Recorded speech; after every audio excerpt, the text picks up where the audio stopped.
Assalamualaikum warahmatullahi wabarakatuh. Selamat pagi, selamat malam, selamat sore bagi teman-teman yang baru menonton video ini. Semoga selalu diberi kesehatan dan kemudahan oleh Allah Subhanahu wa taala. Oke, teman-teman, pada video kali ini kita akan membahas prediksi soal SKB CPNS untuk tenaga medis tahun 2020, yaitu pada part 27. Oke, sekarang kita ke contoh soalnya. Untuk soal yang pertama, seorang bayi berusia 9 bulan dibawa ke puskesmas untuk diimunisasi. Hasil pemeriksaan fisik, berat badan 9 kilo, suhu tubuh 36,8 derajat Celcius, frekuensi napas 28 kali per menit. Jenis imunisasi apa yang harus diberikan pada bayi tersebut? A. DPT 2, B. DPT 3, C. Campak 1, D. Campak 2, atau E. DPT 2 dan polio 4. Ya, jawaban yang tepat adalah yang C. Campak 1. Kita lihat pembahasannya. Vaksin campak diberikan sebanyak 2 kali, yaitu pada saat anak berusia 9 bulan dan 24 bulan. Namun, vaksin campak kedua pada usia 24 bulan tidak perlu lagi diberikan jika anak sudah mendapatkan vaksin MMR pada usia 15 bulan. Jadi jawaban yang tepat untuk nomor 1 adalah yang C. Oke, selanjutnya kita lanjut soal nomor 2. Sejarah lahirnya Hari Kesehatan Nasional adalah karena terjangkitnya sebuah wabah penyakit, yakni titik-titik. A. Malaria, B. Diare, C. Diabetes mellitus, D. Hipertensi, atau E. H5N1. Ya, jawaban yang tepat adalah yang A. Penyakit malaria. Kita lihat pembahasannya. Di era 50-an, Indonesia terkena wabah penyakit malaria.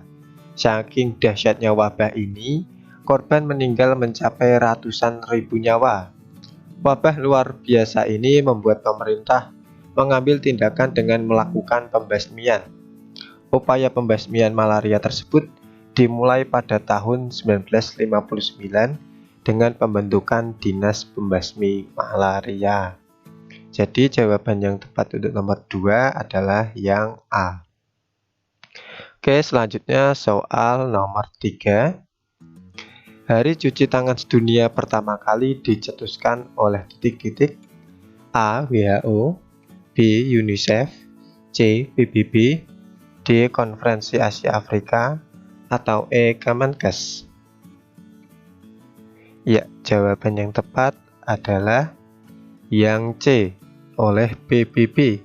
Kita lihat pembahasannya.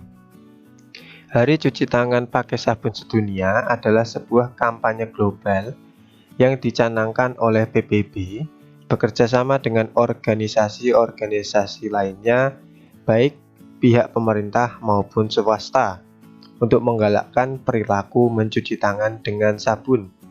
Hari cuci tangan sedunia pertama kali dilaksanakan pada 15 Oktober tahun 2008, sehingga ditetapkan oleh Perserikatan Bangsa-Bangsa sebagai Hari Cuci Tangan.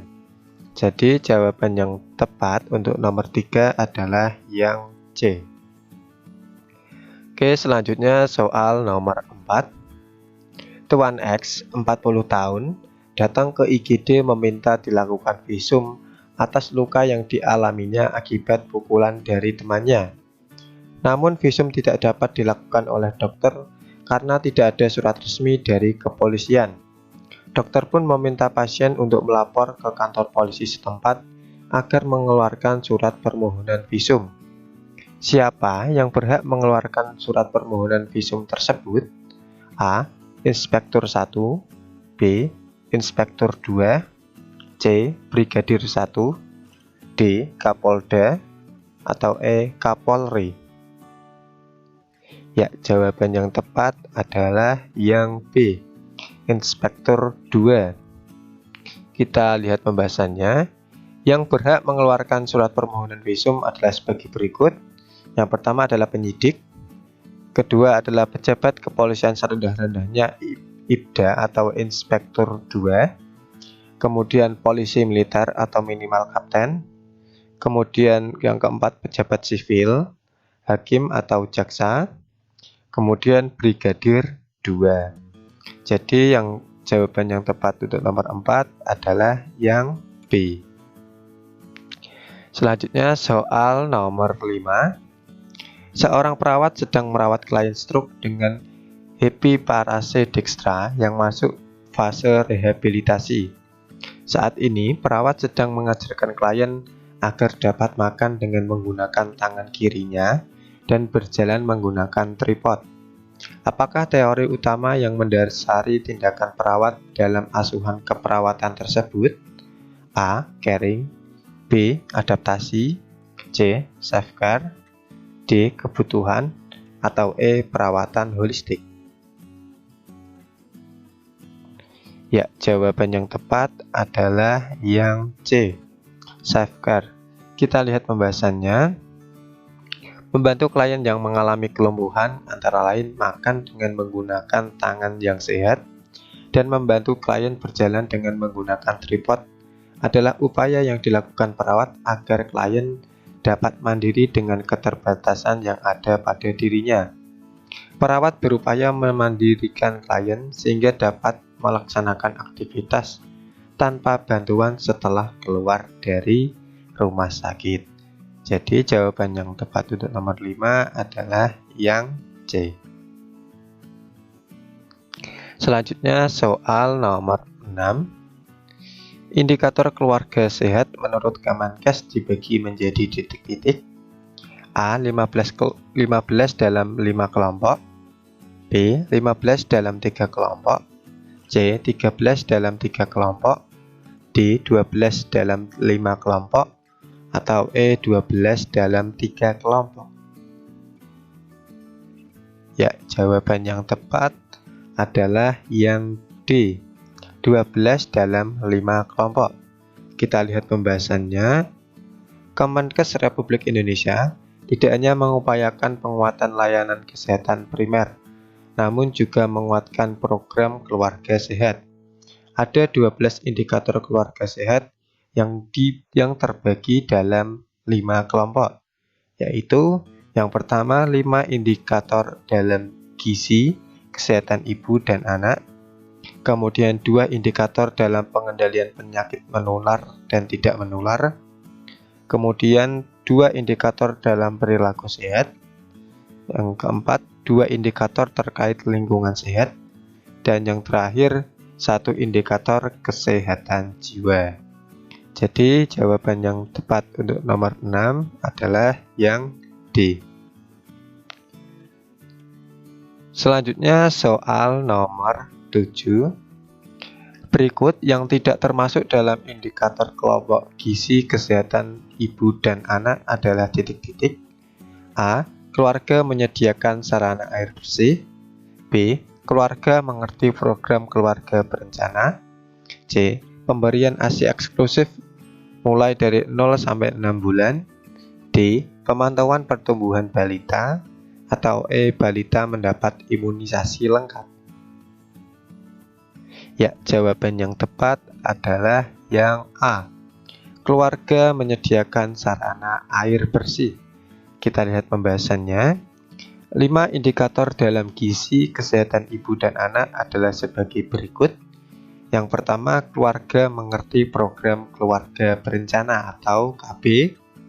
Yang kedua, ibu hamil memeriksa kehamilannya sesuai standar.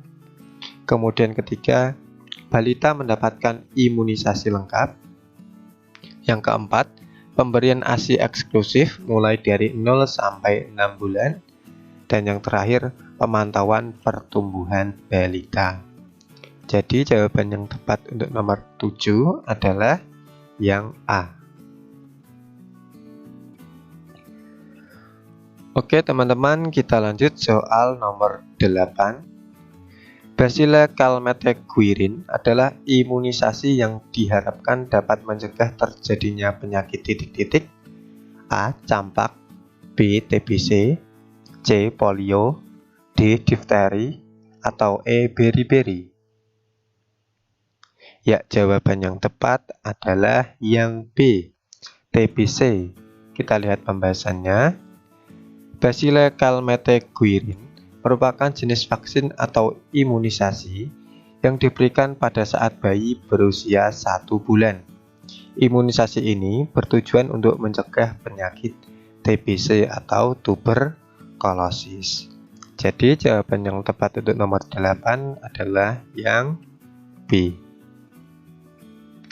Selanjutnya soal nomor 9. Di bawah ini merupakan sasaran utama dari pos pelayanan terpadu kecuali titik-titik: A. anak remaja, B. bayi, C. anak balita, D. ibu hamil, atau E. pasangan usia subur.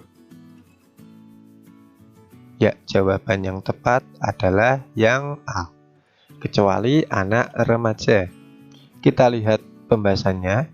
Sasaran utama posyandu atau pos pelayanan terpadu meliputi yang pertama untuk bayi, balita, pasangan usia subur, dan yang terakhir ibu hamil, ibu melahirkan, ibu nifas, dan ibu menyusui.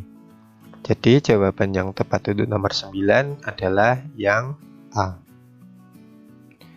Selanjutnya soal nomor 10.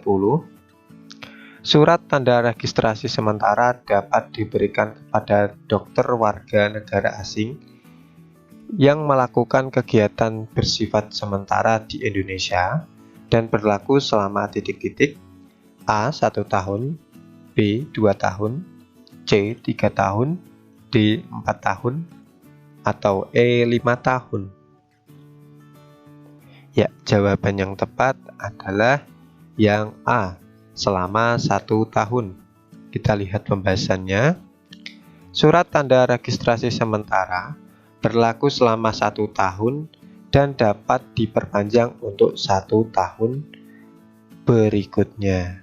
Jadi jawaban yang tepat untuk nomor 10 adalah yang A. Terima kasih sudah menonton. Jika video ini bermanfaat, silahkan like.